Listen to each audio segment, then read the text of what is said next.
Seja bem-vindo a mais um corte de um dos programas do Arquibancada Tricolor. A gente tem programação diária e você confere no link aqui na descrição. Marinakis. Meu xará. Marinakis. Vocês que estão mais dentro assim do clube. Eu achei a coletiva do Casares, assim, não estamos aqui para explicar, estamos aqui para, né, enfim. Ninguém entendeu nada. Eu não entendi nada. Nada de concreto. Deixa eu diluir essa entrevista aqui. Eu não sei o que vai acontecer. Qual que é o acordo. E isso precisa ter muita clareza. E eles evitam muitos termos, né? O quê? Eles evitam muitos termos. Não é venda de Cotia, não é SAF da base. É uma cooperação esportiva de ganho mútuo entre São Paulo e Marinakis. Eles definem dessa forma. Isso é hermético. A gente não consegue entender o que é na prática. E estamos falando de 20 milhões de apaixonados por esse clube. E Cotia é a tábua de salvação do São Paulo nos últimos anos. Estamos falando do ativo mais poderoso do São Paulo em termos de receita e em termos esportivos. Olha o que tem saído de jogadores, até hoje tem saído de jogadores. Não dá para brincar com Cotia. Portanto, ele tem que prestar conta, como presidente de um clube gigantesco, ipsis literis, o que vai acontecer. E a gente está cobrando que não tem transparência do balancete. Chega do nada, é o pior déficit da história. Do ponto de vista do resultado, ele é ótimo. Muito melhor do que o Leco, os anteriores. Mas essa transparência, esse déficit... Não é possível comunicação, que né? Cabelo em pé. Essa comunicação que esse grego falta. vai chegar. E ele deve essa explicação à torcida. É obrigação. Ele deve. É requisito de vaga do LinkedIn de presidente de São Paulo. Exatamente. Você tem que prestar conta pra galera, meu. Ele não deu uma coletiva desde que ele assumiu como presidente. Uma. Não é que assim, tipo, ele fala toda semana, ele tem que falar toda semana. Não acho também que ele tem que falar de 5 em 5 dias. Mas uma coletiva em 4 anos de mandato, não deu uma. Não. É um pouco... Não sei se tem sentido. Casares, eu abro espaço pro Bopismo pra você fazer uma coletiva de 5 horas. A gente põe banda pra tocar, conversa. Vamos fazer uma coletiva aqui nessa Aqui, comunidade, transmissão simultânea. Exato. Né, da mídia alternativa. Não é? O Casares, que é um cara marqueteiro. Casares, faz uma... Sabe aquela semana de comida, como chama em São Paulo? Não sei o que, o Wiki. Primeiro no canal 3D, depois aqui Bagado Tricolor, depois Restaurant Week. Arnaldo Tironi, Restaurant Week. Não, ou Barolo. então faz uma com todos nós. A gente transmite O simultaneamente. que você preferir, desde que você deixe claro. Explique pra mim como se eu tivesse 3 anos. O que esse grego vai fazer em Cotia? Olha, o que eu penso sobre isso? Quando surge, né, alguma notícia com pouca transparência, sem muito esclarecimento, dá margem à interpretação, um monte de interpretação equivocada. Estão vendendo Cotia. Como São Paulo estivesse vendendo terrenos, campos, tal. O Lago de Cotia agora é metade do Marinakis. Metade... Porra, vamos entender. Hoje já existe um mercado para jogadores muito jovens que é tão movimentado, né, em valores menores quanto o mercado profissional.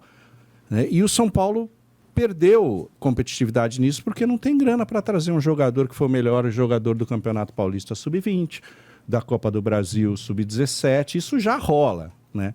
E o São Paulo, além de formar jogadores, um clube formador também tem que captar esses outros valores. O Palmeiras faz isso muito bem, porque tem mais grana. O São Paulo não tem. Você trazer um parceiro que vai injetar uma grana e tornar você mais competitivo e vai ter como contrapartida participações nos direitos federativos desses jogadores, não tem nada de errado para mim nisso. Eu estou falando por princípio, eu não posso ser contra por princípio isso. A injeção de um parceiro. Agora, a gente tem que saber, o parceiro é sério, não é sério? Quanto vai ser? Qual vai ser o percentual desses jogadores? Quanto vai investir em quantos anos? Ou seja, o detalhamento disso. O que me incomoda é... Surge a notícia sem nenhuma informação, as pessoas já fazerem julgamentos e saírem compartilhando visões e críticas que não são sérias, não são fundamentadas. E por isso que a transparência é fundamental. Detalha, traz o grego, quem quanto vai investir, é assim... em quantos anos? O percentual vai ser 35%, 40% dos jogadores que foram captados? Diga isso, até porque em muitos jogadores da base isso já existe. O Beraldo foi vendido pelo São Paulo, era do 15 de Piracicaba, né? Um pedaço. Isso já existe. Não, o Estevão era do Cruzeiro, do Palmeiras. O Hugo, volante, muito bom de bola, era do Scal. São Paulo contratou por 400 mil, muito bom de bola o Hugo da base.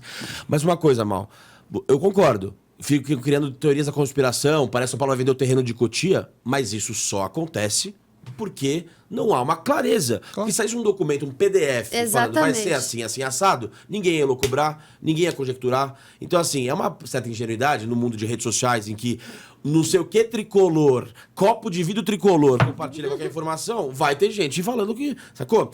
Então, assim, essa displicência institucional que eu não consigo entender. O São Paulo não pode simplesmente deixar a galera... É isso. Será que vai ser o Grego, vai comprar Cotia, vai comprar jogadores, o São Paulo vai perder direito? O São Paulo...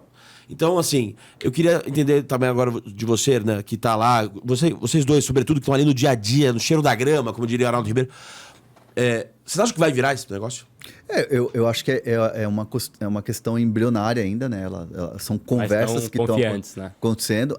Eles têm a ideia de que vão fazer essa parceria, né? Esse negócio, essa fusão, mas precisa explicar melhor. Eu, por exemplo, ainda estou boiando no assunto. Tipo assim, mesmo com a coletiva lá, mesmo com a maneira como todo mundo noticiou, acho que o Gabriel Sá também foi um dos caras que acabou trazendo muito bastidor disso. Mas eu acho que precisa ser mais claro. Comunicado, melhor comunicado. Acho que precisa ter slide. Tipo assim, vai lá, vamos numa tela aqui. O Eduardo Toni é muito bom nisso, né? É um cara que explica muito bem. Ele é o cara de marketing. Ele é o cara do marketing e tal. Por que não pega o Eduardo Toni, faz uma apresentação legal e explica detalhadamente? Não precisa trazer o Grego. Só bota lá um histórico dele aí pra gente saber, pra torcida saber. Mas você explica melhor, vai detalhado. Vai no Morumbis, lá na sala de imprensa, põe aquele telão atrás e explica detalhadamente o quanto tempo de contrato, o que vai valer, porcentagem e tal. É simples, cara. Só que a sensação que eu tenho é que, como a conversa ainda está acontecendo, não se tem muito essa clareza do plano. É cedo pra assim, ficar bravo, ficar puto, bater cabeça com isso. Acho que ainda é muito cedo, mas acho que é um modelo que tem que ser explicado como não são as coisas no São Paulo. Então, por isso que gera esse pensamento. Porque o São Paulo nunca fez isso que o Hernan falou, de abrir uma coletiva e explicar. Nunca fez. E para esse assunto, você precisaria, mais do que nunca, fazer uma coletiva como essa, para você explicar, porque é muito sensível, envolve a base, envolve a molecada, que você tem essa coisa de assim, pô, deu tudo errado, a gente ainda tem Cotia, né? Então tem vários pontos ali que eu acho que são importantes. Por princípio, eu gosto da ideia porque eu acho que você começa a ter um outro caminho para você competir financeiramente na base. O São Paulo tem quase 80 milhões, né, para Cotia agora por temporada praticamente, é um pouco menos, salvo engano, 60 milhões, salvo engano, é a verba que o São Paulo tem. O Schwartzman falou que é 40 milhões anuais. Exato, então é um valor por ali, né? Então eles têm esse valor por ali, é que do próximo orçamento aumentaria um pouquinho, Mal. Por isso que eu tô falando que... Então tem então, esse pensamento, o Palmeiras gasta muito mais com a base, você pode competir nesse mercado de base que existe verdadeiramente hoje, tem aí esse caminho, e eu acho que é um passo de aproximação da SAF, só tem informação. Tipo, internamente eles entendem que a SAF no conselho não passaria hoje, mas tendo o Marinakis em Cotia, dando certo, sim, passa ali 2 anos... vai assim, maturando um pouco essa ideia, quem sabe daqui a 4 anos o São Paulo não vira uma SAF ou do próprio Marinakis ou de um outro grupo de investimento. O Casares sinalizou isso. Exato, né? Ele deu várias indiretas disso, né?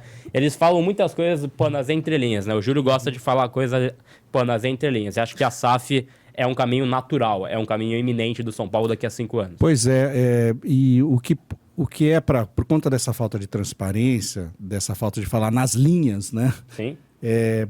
Uma coisa que é uma notícia que pode ser entendida como algo positivo, vira algo que tem um impacto negativo. Total. Exatamente. Total. Se tiver claro que o São Paulo fez um bom negócio, eu vou ser o primeiro a vir falar que, parabéns, gestão Casares, mas precisa vir. E eu acho que precisa ter esse senso de urgência. Eu não sou jornalista, não tenho a carteirinha da CESP, não posso nas coletivas do Casares, mas eu ia chegar lá e falar assim, me explica como se eu tivesse 3 anos o que vai acontecer. Não entendi, de novo. Se tivesse 2, se tivesse 1 ano, acabei de nascer, me explica o que vai ser esta bagaça. Então, fica o pedido aí pro Casares explicar. Espero que você tenha gostado desse corte aqui, mas se você quiser ver a versão completa, o link tá aqui embaixo na descrição.